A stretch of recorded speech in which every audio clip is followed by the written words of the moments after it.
abrir nossas Bíblias lá em Romanos, capítulo 16.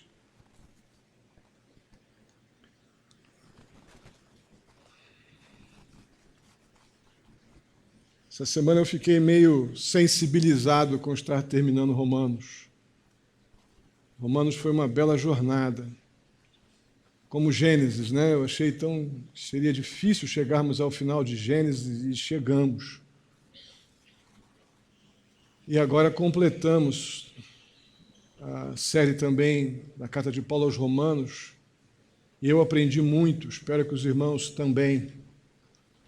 Como Deus me ensinou, como Deus me corrigiu, me disciplinou. Espero que vocês também tenham feito bom uso daquilo que Deus nos proporcionou na carta de Paulo aos Romanos. Vamos ler os versos 17 até o 27, depois vamos orar.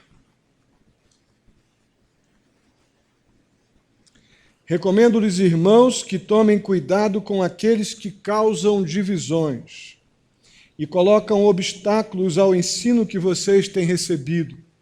Afastem-se deles, pois essas pessoas não estão servindo a Cristo nosso Senhor, mas a seus próprios apetites. Mediante palavras suaves e bajulação, enganam o coração dos ingênuos. Todos têm ouvido falar da obediência de vocês, por isso estou muito alegre, mas quero que sejam sábios em relação ao que é bom e sem malícia em relação ao que é mal. Em breve o Deus da paz esmagará Satanás debaixo dos pés de vocês. A graça de nosso Senhor Jesus seja com vocês. Timóteo, meu cooperador, envia-lhes saudações, bem como Lúcio, Jason, Sosíparo, meus parentes. Eu, Tércio, que redigi esta carta, saúdo vocês no Senhor. Gaio, cuja hospitalidade eu e toda a igreja desfrutamos, envia-lhes saudações. Erasto, administrador da cidade, e nosso irmão Quarto, enviam-lhes saudações. Que a graça de nosso Senhor Jesus Cristo seja com vocês todos. Amém. Ora, aquele que tem poder para confirmá-los pelo seu evangelho e para a proclamação de Jesus Cristo, de acordo com a revelação do mistério oculto nos tempos passados, mas agora revelado e dado a conhecer pelas Escrituras proféticas, por ordem do Deus eterno, para que todas as nações venham a crer nele e a obedecer-lhe. Sim, ao único Deus sábio, seja dada glória para todo sempre, por meio de Jesus Cristo. Amém. Vamos orar. Obrigado mais uma vez, Pai querido, pela oportunidade de estarmos juntos como igreja, para te adorar, para te bendizer, para te honrar. Que o Senhor esteja aceitando o nosso culto, ó Pai, desde a escola dominical. E agora clamamos em nome de Jesus que o Senhor venha ministrar a nós, mediante a Tua palavra, nos ensina, nos exorta, nos edifica, ó Deus, com a Tua palavra. Assim eu te peço, Pai querido, no nome santo de Jesus. Amém. O que são as últimas palavras de uma pessoa? Paulo não está no final da sua vida aqui ainda não. Nós tivemos uma vez uma série, se eu não me engano, foi nas cartas de Pedro, que eu cito que no finalzinho, na segunda carta, tem uma das mensagens, a última mensagem, eu digo que é o testamento de Pedro. Não sei se vocês lembram disso. Aí Pedro já velhinho, Pedro já às beiras de morrer, ele deixa ali as suas últimas palavras. E aqui são últimas palavras também, mas desta carta. E depois de um tratado teológico, depois de um discurso tão abrangente que envolveu desde da séria e profunda teologia sistemática e aplicada, até esse momento especial de semana passada, quando vimos que o apóstolo Paulo não é um mero professor acadêmico de sala de aula dando teologia prática ou teologia bíblica como uma matéria de um curso teológico. Mas Paulo nos mostrou, durante, na verdade, o capítulo 11 para o 12 para cá, como ele enxerga pessoas, como que ele relaciona pessoas com a teologia bíblica, como ele se preocupa com as verdades bíblicas salvadoras que giram em torno da obra de Cristo Jesus em favor do pecador, como nós podemos e devemos aplicar isso na nossa convivência entre nós e com as pessoas ainda não alcançadas neste mundo. Nós vimos como Paulo relacionou isso de maneira tão especial.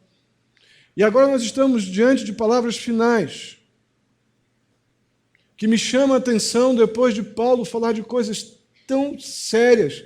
A gente pensa, vai chegar aqui no final, ele vai dar um fecho nesse acordo teológico, assim, com uma grande descoberta teológica, uma grande aplicação bíblica para a obra salvadora de Deus, para a graça salvadora, para a justificação pela fé que vemos em todo o contexto da carta aos Romanos. As últimas palavras do homem mostram muito as preocupações de um homem. E aqui o que nós vemos são as preocupações de Paulo. O que está afligindo Paulo, uma vez que ele tem expectativas de ir pessoalmente a Roma, mas antes ele vai à Espanha. E nesse processo aí sabemos que haverá uma prisão que vai impedi-lo de completar aquilo que ele desejava em seu coração. E como ele foi um homem do Senhor, um servo que sempre se colocou à disposição de Deus, ele escreve esta carta como se fosse a última, mas com desejo de vê-los pessoalmente, mas como se fosse a última vez. E ele então transmite o que mais o preocupa, depois de tudo que ele ensinou, aquela igreja que ele mesmo elogia mais uma vez, dizendo que eles eram obedientes. Verso 19, ele diz que eu tenho ouvido falar da obediência de vocês. Tem crentes bons ali na igreja de Roma, mas também tem um problema muito sério, que nos envolve até hoje. E eu acredito que o apóstolo Paulo ele tem em mente Mateus capítulo 7, verso 15, quando ele escreve essa última parte dessa carta. Mateus 7,15 diz assim: cuidado com os falsos profetas. Estamos certo aí, tá, né? Cuidado com os falsos profetas. Eles vêm a vocês vestidos de peles de ovelhas, mas por dentro são lobos devoradores. Olha o que está na cabeça do apóstolo Paulo, no século I, depois de instruir biblicamente, teologicamente, com profundidade a igreja em Roma, de dizer que a igreja é boa, tem pessoas obedientes ali. E as suas últimas palavras revelam uma preocupação que permanece na mente daqueles que zelam pela sã doutrina, que zelam pela mensagem bíblica, suficiente mensagem que vem da cruz de Cristo Jesus, a preocupação que permeia a mente daqueles que pregam com compromisso com as Escrituras é cuidado com os lobos. Pois isso lá no primeiro século já era a preocupação do apóstolo Paulo. Agora, depois de uma exposição tão consistente da obra de Cristo, de como o crente deve viver em Jesus Cristo, Paulo vai identificar essas pessoas aqui que ameaçam os crentes de Roma como pessoas que distorcem a verdade com o objetivo bem específico de corromper aqueles que estão na igreja de Cristo, aqueles que receberam a Cristo pela fé. Corromper doutrinariamente, corromper em suas convicções espirituais e doutrinárias. E esses são aqueles que, de acordo com o texto de Mateus, a partir de agora, nós chamaremos de lobos. Como diz o texto, esse tipo de pessoa, eles vêm vestidos em peles de ovelhas.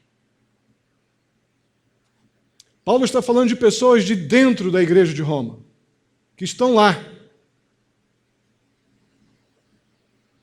que tem cara de igreja, tem cara de crentes, tem cheiro de crentes, tem roupa de crentes, carrega a Bíblia como crentes, até fala publicamente como crentes, mas na hora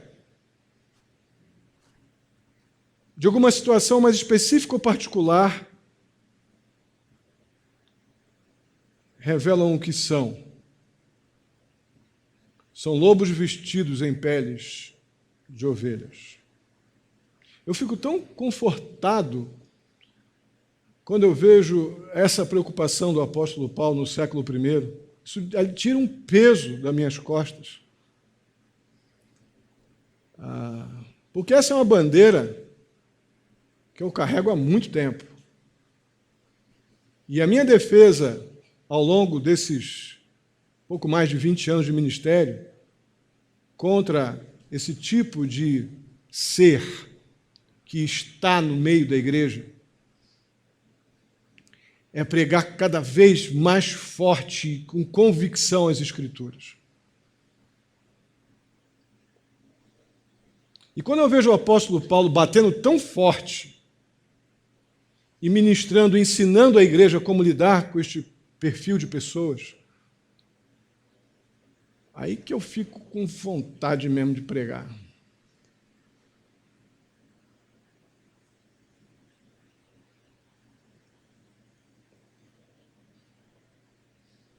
Apesar do disfarce desses lobos, no verso 20, do capítulo 7 de Mateus, mas no verso 20, Jesus afirma que nós podemos reconhecer essas pessoas.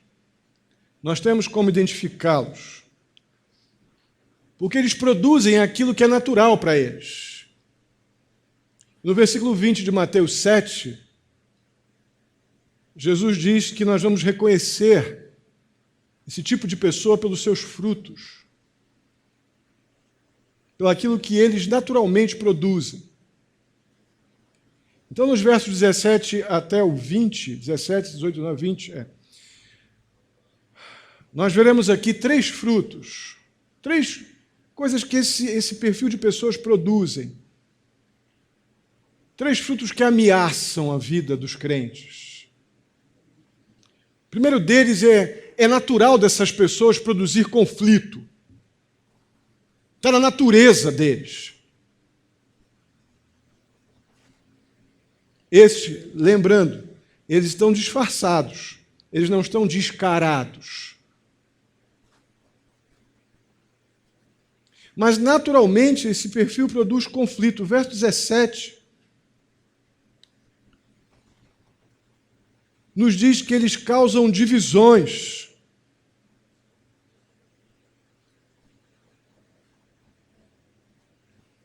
Existe um ditado popular que, na verdade, é muito utilizado nos grupos que, em situações de liderança de grupos, secularmente falando, você faz um curso de liderança, a forma que você aprende como líder para desmantelar um perfil de pessoas assim, num grupo de trabalho, divida e conquiste. Dividir e conquistar. Esse, sem dúvida alguma, é um argumento fundamental daqueles que estão alinhados com a mentira, com o engano. Divida para que vocês possam tomar, porque divididos eles são mais fracos.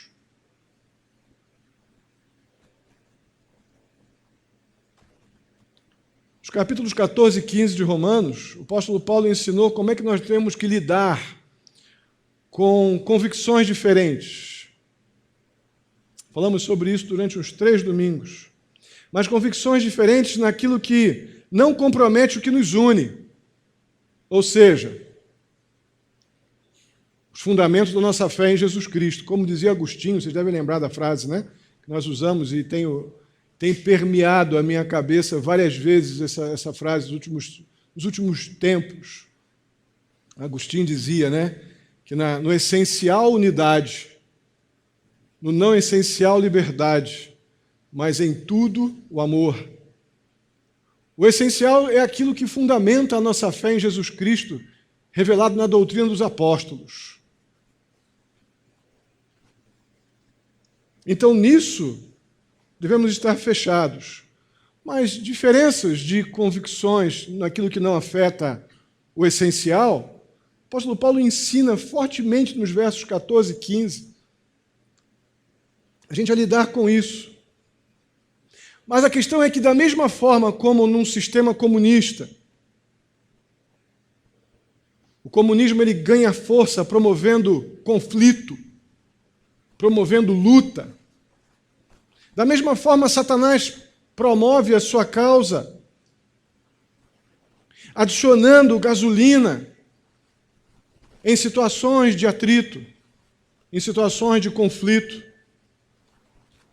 Se tem uma coisa que o lobo por debaixo da pele de cordeiro não é pacificador. Ele está muito mais para o Apolion, que é um dos nomes de Satanás nas Escrituras, que significa destruidor.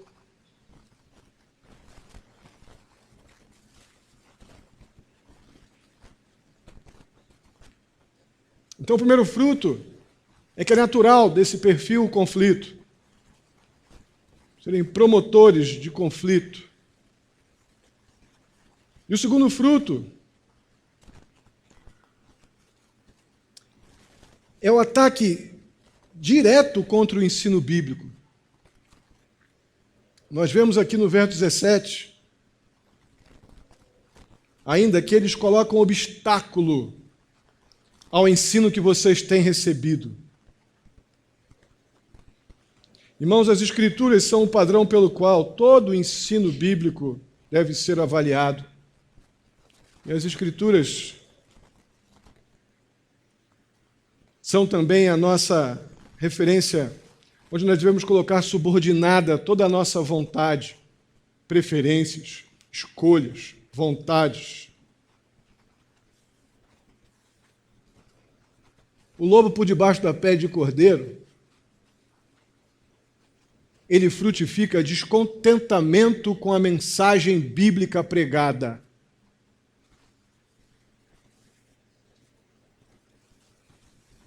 Está pequenininho porque o texto é grande, mas se você tiver dificuldade de acompanhar aqui, abra na sua Bíblia, Deuteronômio capítulo 13, versos de 1 a 5.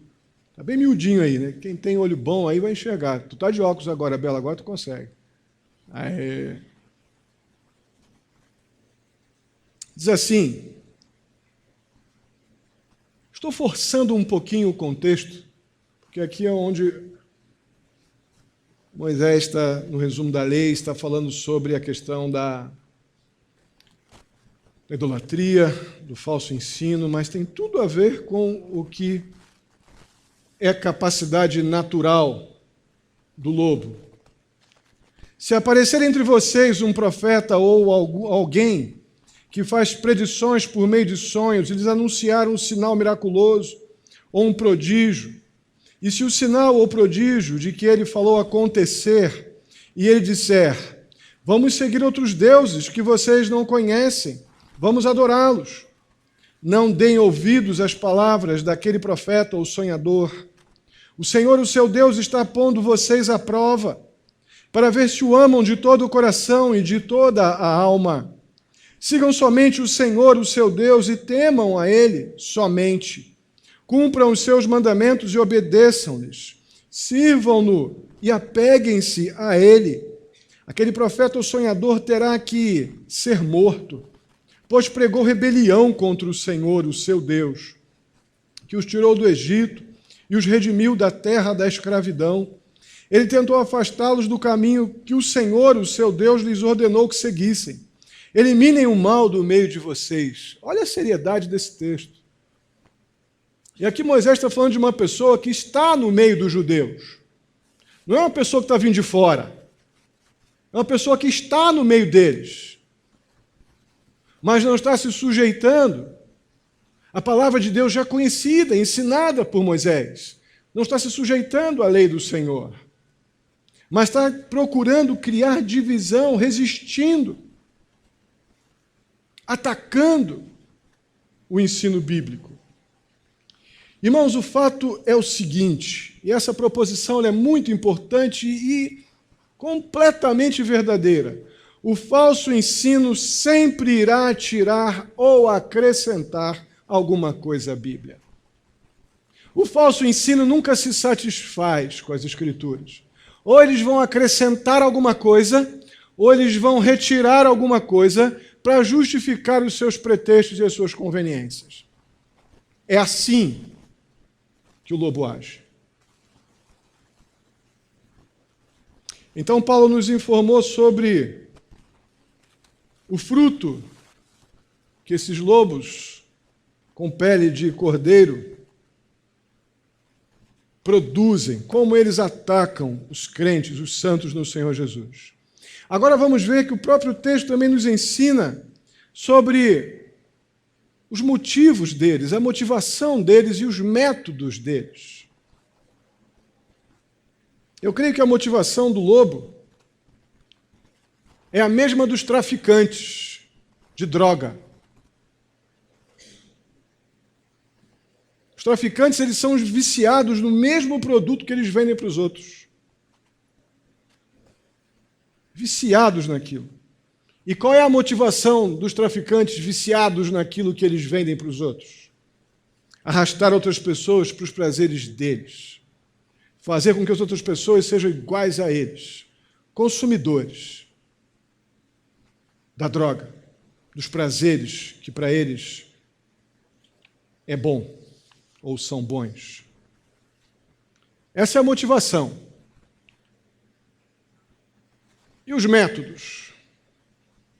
Os lobos, eles atacam e seduzem. Poderíamos até dizer, eles seduzem e atacam. Seria melhor a ordem, mais coerente. Quem? Os mais frágeis. Como estamos vendo em Lucas, capítulo 4, na série no Evangelho de Lucas, de quarta-feira, vimos agora, estamos numa pegada aí de umas 3 ou 4 mensagens que vão estar ali nos primeiros 13 versículos de Lucas 4, quando fala sobre a tentação de Jesus. E vimos ali que Satanás foi com muita força para cima de Jesus naqueles 40 dias. Então, Satanás, ele tem as suas maneiras de atacar aqueles que seriam aqueles fortes que vimos lá em Romanos 14, 15. Mas os lobos, que são os secretários de Satanás, eles tendem a caçar as ovelhas mais frágeis, aquelas mais vulneráveis do rebanho. A segunda parte do verso 18 aqui do nosso texto, de Romanos 16, nós vemos ali uma palavra que para a gente não é muito comum. Diz que esses lobos atacam os incautos. Aqui na NVI vai falar de inocentes, que não é para mim a tradução ideal. A palavra incautos, pouquíssimo usual para a gente, mas é a melhor palavra na sua tradução. São pessoas que estão confiantes naquilo que têm recebido do Senhor, mas por serem novas na fé, frágeis ainda espiritualmente, elas são fáceis de serem seduzidas. Seriam as tais das ingênuas, mas não seria a primeira palavra que eu usaria.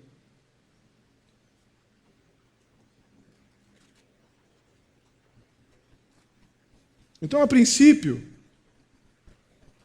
esses incautos seriam aqueles novos crentes, aqueles que ainda estão crescendo na fé, estão sendo discipulados, estão recebendo os primeiros fundamentos da fé, não estão ainda maduros para lidar com aquela astúcia e as intenções de Satanás, como vimos aqui na quarta-feira, nessa última quarta-feira. Mas a questão é que, infelizmente, os novos crentes, eles não são os únicos que se enquadram nesta categoria. Não são, não. Nós temos crentes que já são até mais maduros, têm 5, 10, 15, 30 anos de igreja,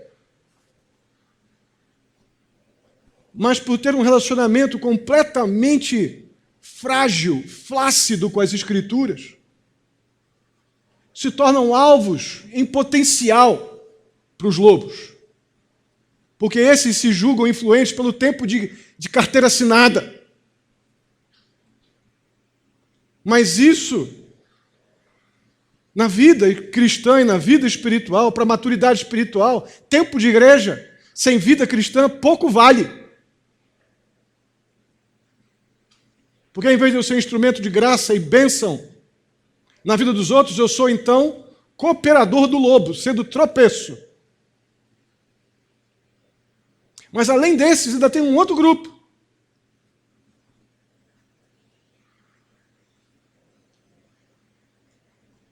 É aqueles cuja a consciência foi endurecida pelo pecado.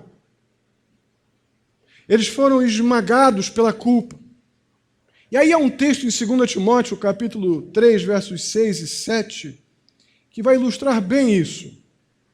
Eu vou ler, acompanhe no slide. São esses os que se introduzem pelas casas e conquistam mulheres instáveis, sobrecarregados de pecados, os quais se deixam levar por toda espécie de desejos. Elas estão sempre querendo e jamais conseguem chegar ao conhecimento da verdade. Eu creio que aqui se aplica bem esse incauto também, bem dentro desse contexto, de pessoas cuja consciência está endurecida pelo pecado ou está esmagada pela culpa. Tira mulheres instáveis e coloca pessoas. São esses que se introduzem pelas casas e conquistam pessoas sobrecarregadas de pecados, as quais se deixam levar por toda espécie de desejos. A gente vê aqui mulheres instáveis, pensa logo, limita o alcance do texto. Quando eu posso perfeitamente aqui lidar com pessoas que ficam ruminando o seu próprio pecado sem nunca confessá-lo e abandoná-lo. E essas pessoas que estão sempre aprendendo, mas nunca tornam a vida cristã algo produtivo e prático, porque não tomam uma decisão prática de se levantar e abandonar o pecado, pedir conselho, pedir ajuda, renunciar a práticas pecaminosas, mas fica lá aquela ruminação. Esses são alvos, assim, preferenciais também dos lobos, porque rapidamente consegue adeptos com esse tipo de pessoa, que se levantam contra a igreja de Cristo Jesus, a fim de dividir para conquistar.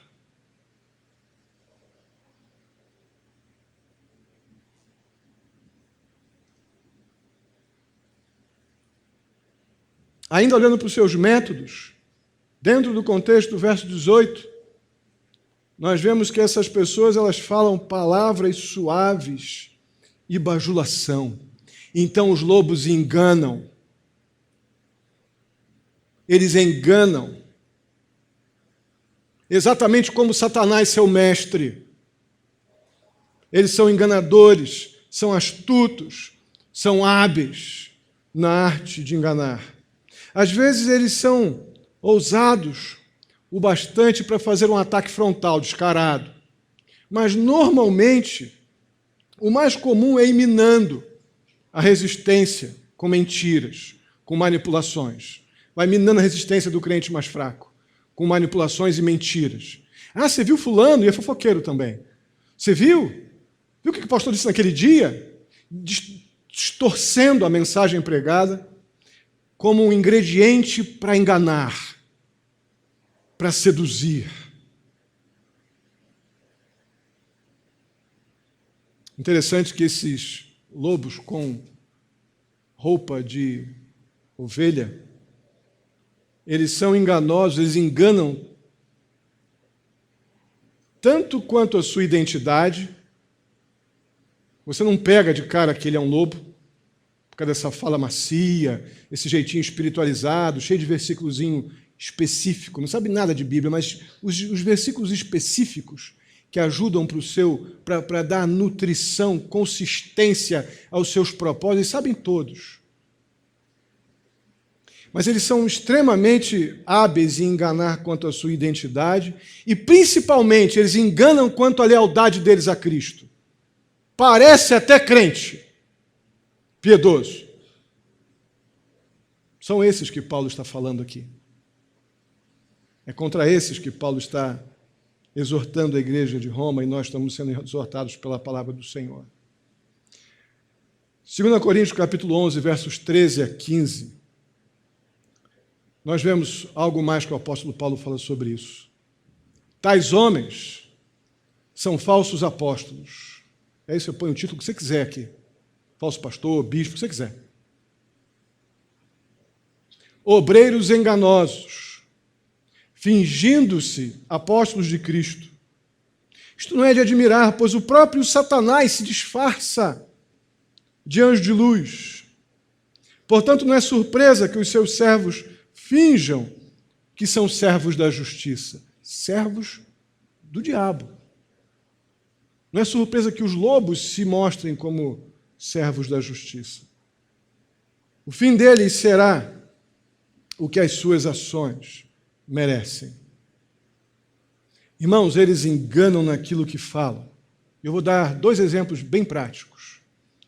Se eles estão defendendo a liberdade, não, temos liberdade, mas uma liberdade promíscua, uma liberdade para fazer o que quero e não o que Deus quer, uma liberdade para criar contenda e conflito, não uma liberdade bíblica que nos faz cuidar do mais fraco, mas uma liberdade que nos faz matar o mais fraco.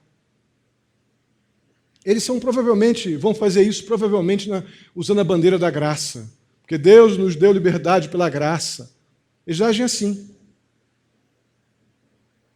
Outros vão defender o legalismo, não tem que ser assim, tem que ser assim, tem que ser assado, um monte de regras humanas, mas eles vão fazer isso sob a bandeira da obediência, da espiritualidade.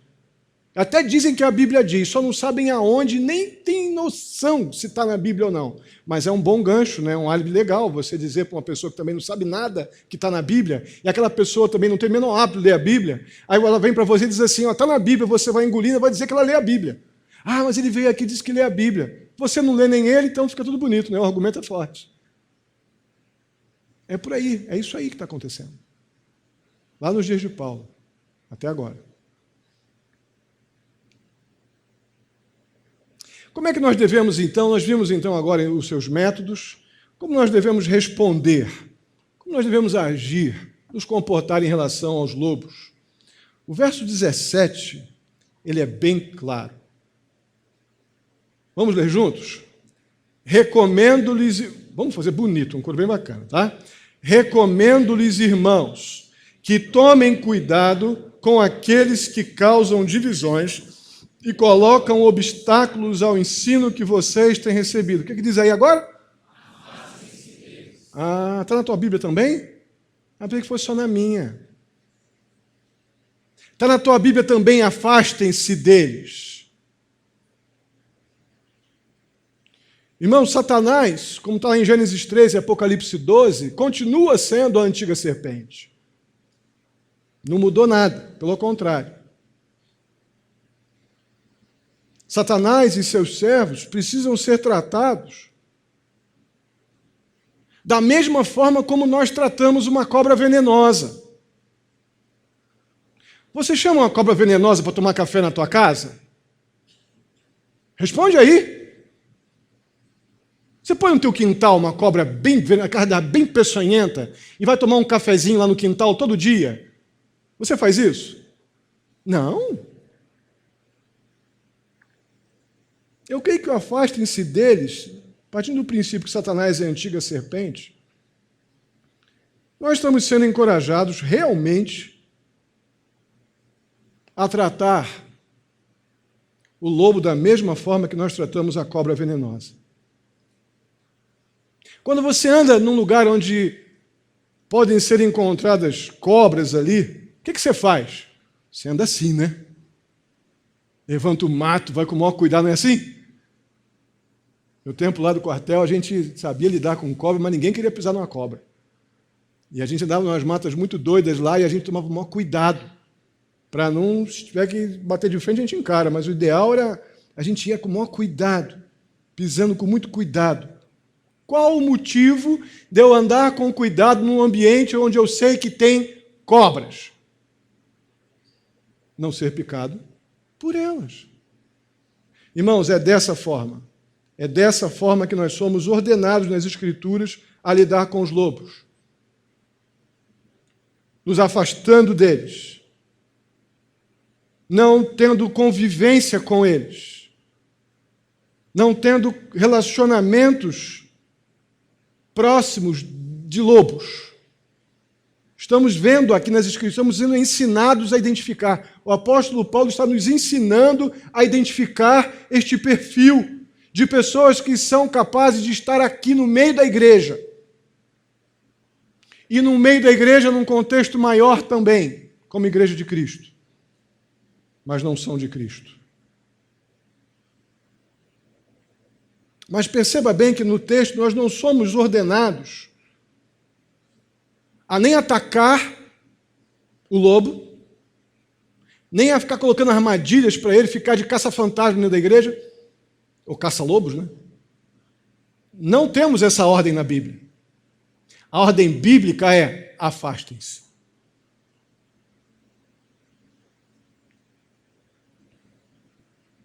Não nos é dito nas Escrituras que nós temos que esmagá-los, derrotá-los, como também não é dito que nós temos que ter comunhão com essas pessoas. Por quê? Porque, mais uma vez, nós somos carinhosamente cuidados pelas Escrituras, porque em breve, verso 20, o Deus da paz esmagará Satanás debaixo dos seus pés. Amém?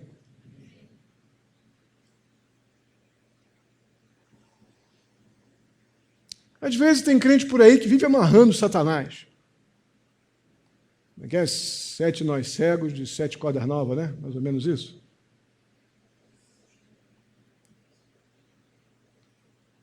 Além de ser altamente antibíblico, é uma grande bobagem. Ou decretando a derrota, não nos é ordenado isso. O texto está dizendo que é em breve. Em breve não é agora. Pode ser até daqui a pouco. Mas em breve é um tempo que Deus estabeleceu. O Deus da paz cuidará disso. O Deus da paz esmagará a cabeça da serpente e colocará debaixo, cabeça é por minha conta, né? E colocará debaixo dos seus pés. A nossa tarefa, meus irmãos, é nos afastar deles, nos afastar dos seus ajudantes, lobos e lobinhos, e resistir a Satanás, sim, conforme vemos lá em Tiago capítulo 4, verso 7, sujeitem-se a Deus, e então resistam a Satanás, ele fugirá de vós. Eu creio que, quando necessário, é completamente bíblico essa atitude. E aqui se encaixa muito bem a advertência que vem da sequência do verso 19, onde lemos: mas quero que sejam sábios em relação ao que é bom e sem malícia em relação ao que é mal. Eu creio que esse cuidado, essa frase vem logo depois do apóstolo Paulo dizer que os crentes são obedientes, os crentes de Roma. Então usem a obediência de vocês para fazer o que é certo. Sejam sábios em relação ao que é bom. O que é bom é a palavra de Deus, usem com sabedoria. Não vão sair declarando, amarrando o diabo, pisando, declarando, derrotando e fazendo essas coisas, não, que o diabo é bom engano. O diabo é que espere mentira. Não tente trabalhar com o diabo na mesma área com Satanás e seus lobos, no mesmo campo de atuação deles, você vai perder. Eles são muito mais espertos do que você. Mas se você lidar com essa realidade que está na nossa dinâmica de relacionamentos, como crentes, você estará plenamente capaz de identificar o lobo e, capacitado por Deus, afastar-se dele e manter-se seguro, porque no tempo devido, Deus vai fazer aquilo que eu não posso fazer com os meus decretos, laços, amarrações e coisas do tipo.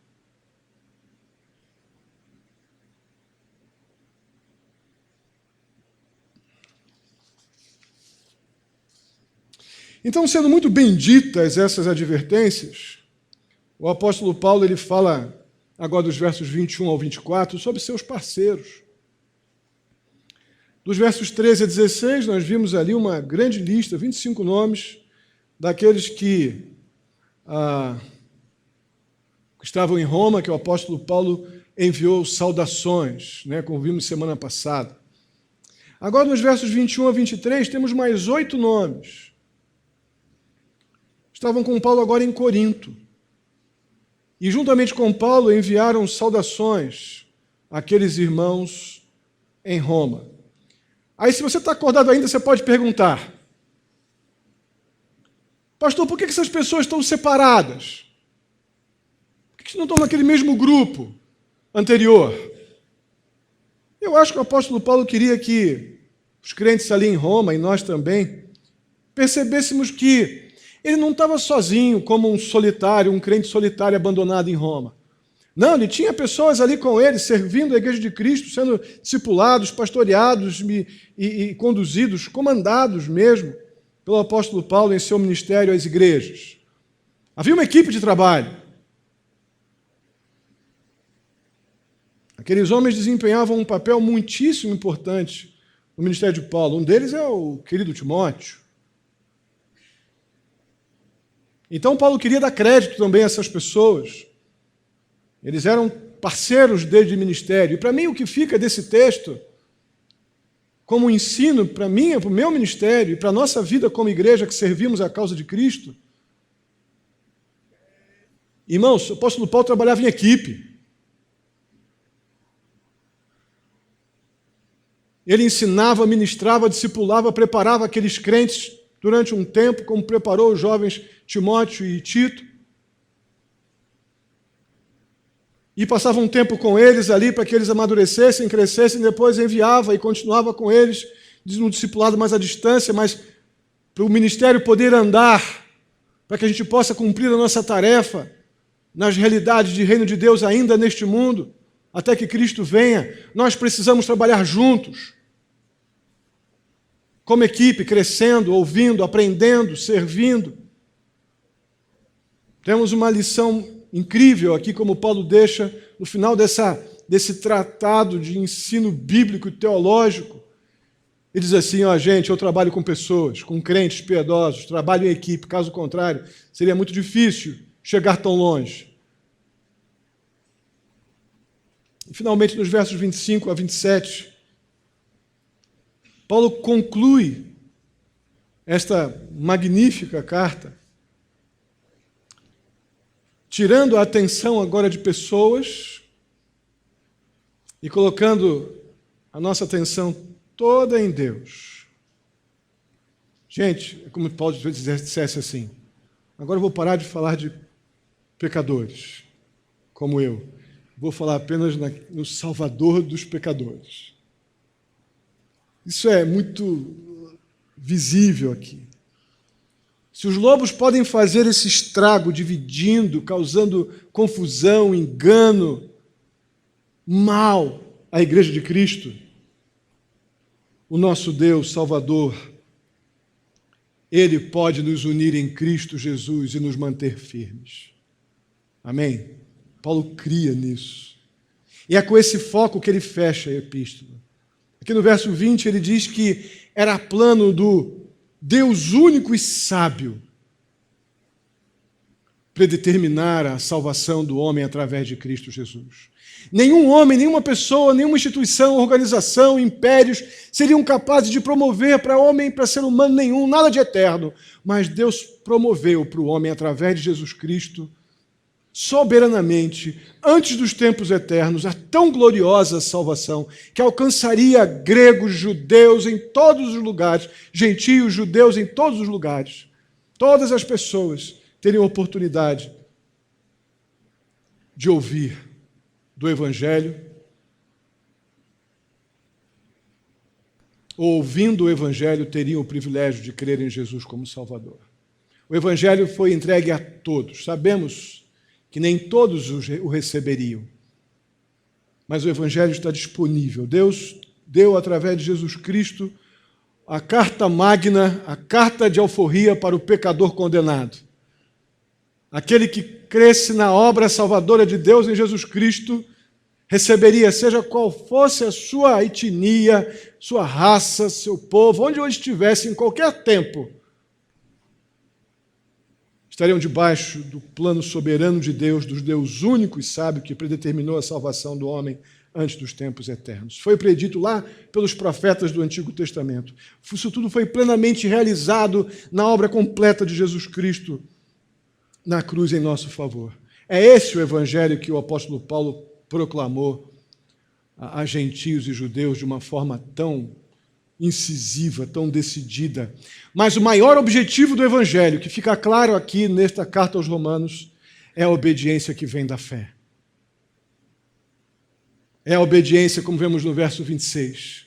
É o reconhecimento da nossa falência espiritual, nosso merecimento do inferno e a nossa rendição diante da obra da salvação, da mensagem das boas novas e uma sujeição à obediência pela fé, mesmo sabendo de nossos pecados e delitos, mas olhando para a cruz e crendo que nós temos um justo justificador que nos apresenta diante de Deus como redimidos, justificados. E assim, nesse versículo final da carta de Paulo aos Romanos, Paulo louva a Deus por sua infinita sabedoria, pela sua glória, tudo isso por meio ou através de Jesus Cristo. Vamos ler juntos o finalzinho do verso 17. Ao único Deus sábio seja dada glória para todos sempre, por meio de Jesus Cristo. Amém. Irmãos, a minha esperança é que nós deixemos essa, pelo menos por enquanto, essa grande carta com os nossos olhos completamente fixos ou fixados no autor e consumador da nossa fé, o nosso Senhor Jesus Cristo, conforme vemos lá em Hebreus 12, 2. Que a gente termine essa série em Romanos com a nossa mente dominada pela soberania de Deus na salvação do homem, pelo seu amor que nos justificou diante dele mesmo através da obra de Cristo, da sua paciência em nos conduzir à sua vontade com tanta misericórdia, que a gente possa terminar essa carta com o nosso coração transbordando de gratidão por causa dessa maravilhosa e inexplicável graça que recebemos da parte de Deus através de Jesus. Que a Deus seja toda a honra e toda a glória. Amém? Vamos ficar de pé e vamos orar.